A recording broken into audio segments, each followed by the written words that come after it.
Are you a frequent Venmo user? Do you find yourself sending money to friends and family, splitting bills, and generally living within the Venmo ecosystem? If so, you've probably wondered about the Venmo credit card. Is it a must-have for Venmo devotees, or is it just another card vying for a spot in your wallet? Let's dive in and find out. The biggest selling point of the Venmo card is its unique reward structure. It's designed to automatically adapt to your spending. Each month, you'll earn 3% cash back on your top spending category, 2% on the next, and 1% on everything else. There are 8 eligible categories, including things like gas, groceries, travel, and bills. This we do the math for you approach is great because you don't have to worry about activating rotating categories or remembering which card to use where. The cash back is automatically deposited into your Venmo account at the end of each billing cycle, which is super convenient for redeeming or even using it to pay off your balance. But it's not just about the rewards. The card itself has a few other neat tricks.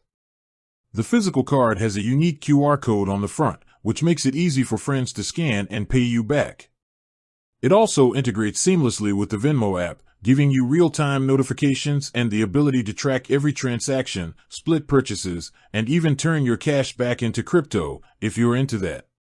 Plus, it has no annual fee and no foreign transaction fees, which is a big win if you travel. Now, for the reality check. The Venmo card is great, but it's not for everyone.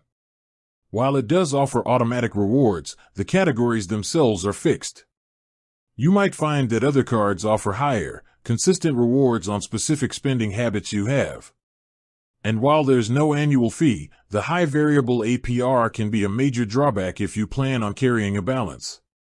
There's also no sign-up bonus or 0% introductory APR offer, which many competing cards use to entice new customers. Finally, you can't get an additional card for a family member, which could be a deal-breaker for some. So, is it worth it? The Venmo credit card is an excellent choice if you're already an active Venmo user who wants a simple, automated reward system and the convenience of managing everything through one app. However, if you're a seasoned credit card user who chases big welcome bonuses, specific category rewards, or needs a card for a family member, there might be better options out there. It all comes down to what you value most in a credit card. With that said, thanks for watching and until next time.